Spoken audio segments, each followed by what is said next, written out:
नमस्कार किसान साथियों, स्वागत है आप सभी का एक बार फिर से मालवा खेती यूट्यूब चैनल पे। किसान साथियों, ये वही प्लॉट है जहां पर हम औषधि फसल की खेती करते हैं और खेत की तैयारी में गोबर के साथ क्या डालना है ये मैंने आपको पिछले एक वीडियो में बता दिया था। आज के इस वीडियो में जानेंगे किसान साथियों कि हमें खेत को अच्छी से तैयार करते समय इस बात का भी ध्यान रखना है कि हमारे खेत में जितने भी हानिकारक फंगस हैं वो सभी तरह से समाप्त हो जाए। तो जब भी हम बुआई करें उससे पहले कुछ हमें ऐसी चीज़ें डालनी है जो किसान साथियों एक प्राकृतिक तरीके से जितनी भी हानिकारक फंगस है उस फंगस को ख़त्म कर दे। क्योंकि किसान साथियों कई वर्षों से हम एक ही जगह पर इस फसल की खेती करते हैं, साथ ही इस समय कृषि अवशेष भी काफ़ी ज़्यादा पड़े हैं खेत में, आप देख भी पा रहे होंगे। और किसान साथियों, एक ही जगह पर जो हम लगातार एक ही फसल की खेती करते हैं तो उसमें आने वाले जो भी फंगस है उसके स्पोर या यूँ कहें कि बीज खेत की मिट्टी में मौजूद रहते हैं और जैसे ही उन्हें अनुकूल मौसम मिलता है वो फिर से सक्रिय हो जाते हैं। तो किसान साथियों, आपके खेत में भी इस प्रकार के अनेक हानिकारक फंगस मौजूद है, केवल सक्रिय हो जाते हैं और आपकी फसल को रोगग्रस्त कर देते हैं। तो जैसे कि आपने अपनी इस फसल में देखा होगा कि धूलिया जाना या कुड़िया रोग एक प्रकार की डाउनी मिल्ड्यू है जो किसान साथियों आपकी फसल को काफ़ी ज़्यादा नुकसान पहुंचाती है। और धूलिया जाना या कोड़िया होना में एक बार जब पौधा रोगग्रस्त हो जाता है तो किसान साथियों किसी भी ट्रीटमेंट से वो ठीक नहीं होता है, क्योंकि उसके जो बीज उस फंगस के पहले से ही खेत की मिट्टी में मौजूद हैं। तो हमें उसे ख़त्म करने के लिए शुरुआत में ही किसान साथियों एक ऐसा उपाय कर लेना है जिससे कि हमारी समस्या न के बराबर आए। पिछले एक वीडियो में भी मैंने आपको बताया था कि आने वाले वीडियो में मैं आपको बताऊँगा। तो आपको क्या करना है, सबसे पहले तो 1 किलो गुड़ को पानी में भिगो लेना है। किसान साथियों, मैं भी प्रैक्टिकल करूँगा जब मैं आपको बताऊँगा, लेकिन मैं भी खेती के काम में थोड़ा व्यस्त हूँ किसान साथियों, इसलिए यदि कोई तैयारी कर रहा है इस फसल की तो वो कर सकता है। 1 किलो गुड़ को पानी में भिगो लेना है और बिल्कुल अच्छी तरह से गल जाए, इस बात का आपको ध्यान रखना है। फिर 2 से 3 तगारी 4 तगारी जो बड़ी वाली हैं उसकी जो सड़ी हुई गोबर की खाद है उसको उसमें नमी बना देना है। यानी उस गुड़ के पानी से आपको उस खाद में अच्छी तरह से नमी बना देना है और उसमें आपको 3 चीज़ें डालनी है किसान साथियों। 3 चीज़ें में एक रहेगा सबसे पहले ट्राइकोडर्मा। किसान साथियों, बाज़ार में 2 प्रकार के ट्राइकोडर्मा उपलब्ध हैं, ट्राइकोडर्मा वीडी और ट्राइकोडर्मा हर्जेनियम।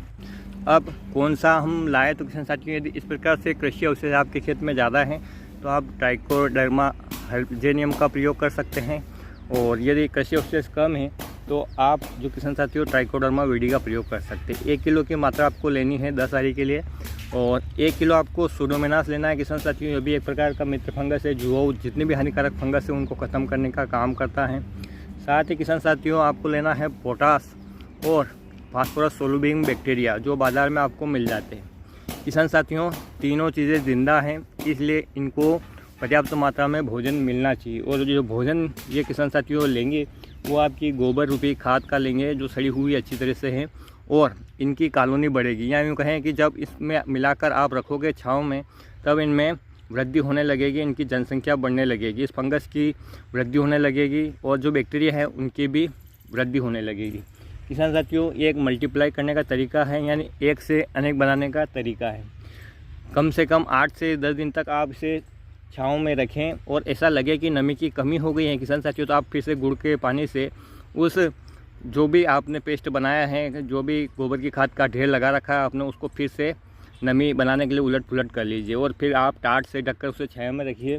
तो इस प्रकार से ये जो मल्टीप्लाई और बैक्टीरिया है किसान साथियों ये मल्टीप्लाई हो जाएंगे, यानी बहुत सारी मात्रा में आपके खेत में हो जाएंगे, उस कचरे में हो जाएंगे। और इस कचरे को किसान साथियों आपको फिर बुआई के समय डालना है, इस बात का आपको ध्यान रखना है। बहुत सारे किसान भाई कहते हैं कि मैं रासायनिक का प्रयोग कर रहा हूं तो क्या ये बैक्टीरिया या ये फंगस मरेगी या नहीं मरेगी। तो किसान साथियों निश्चित रूप से मरेगी।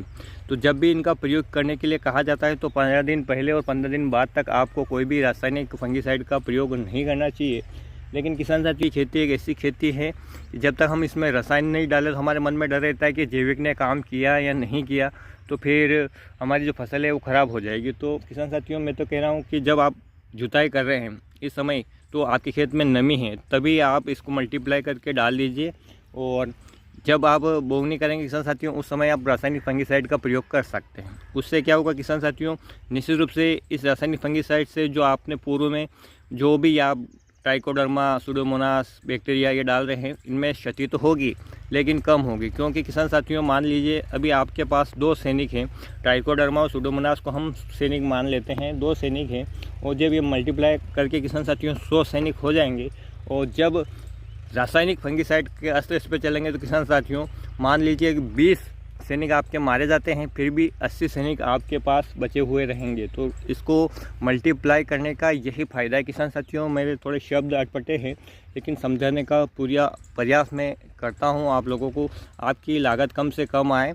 और मेरा ये विचार है किसान साथियों कि आप कई वर्षों से खेती कर रहे हैं, तो आप अच्छी तरह से जानते हैं कि आपकी फसल की ज़रूरत क्या है। बस केवल एक डर का माहौल बाज़ार में बना दिया जाता है और उस डर के शिकार आप हो जाते हैं और अनाप शनाप चीज़ें आप अपनी फसल में ला के डालते हैं।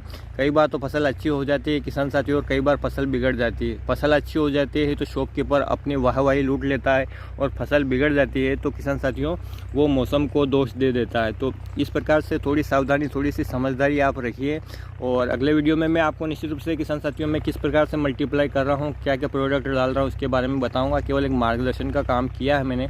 आपके मन में कोई सवाल है किसान साथियों तो आप निश्चित रूप से कमेंट में पूछ सकते हैं। वीडियो को आपसे अधिक से अधिक किसान भाई के साथ शेयर करना है, क्योंकि गूगल सर्च पर, यूट्यूब सर्च पर ये वीडियो नहीं आएगा किसान साथियों, क्योंकि इसमें कीवर्ड का प्रयोग नहीं किया जा रहा है। क्योंकि इस फसल से संबंधित आप कोई भी जानकारी यदि इंटरनेट पर डालते हैं तो किसान साथियों वो एक प्रकार से गलत माना जाता है। और मैं नहीं चाहता हूँ किसान साथियों कि पहले की तरह जो वीडियो मैंने अपलोड किए हैं फिर से मुझे डिलीट करना पड़े या यूट्यूब उसे डिलीट कर दे। तो ये जानकारी आप तक सही पहुँचे और अन्य किसान साथियों तक पहुँचे तो आपको इसे खुद को ही शेयर करना पड़ेगा, चाहे व्हाट्सएप पे करो, चाहे फेसबुक पे करो, चाहे आप अपने कई किसान साथियों के साथ किस प्रकार भी शेयर करो, ताकि वे भी इस जानकारी का लाभ पा सके। फिर मिलते हैं नए वीडियो में एक नई जानकारी के साथ। तब तक किसान साथियों ख्याल रखिएगा आप अपना, अपने परिवार का, अपने पशुधन का और अपनी फसलों का। वीडियो देखने के लिए आपका बहुत बहुत धन्यवाद। जय हिंद, जय जवान, जय किसान।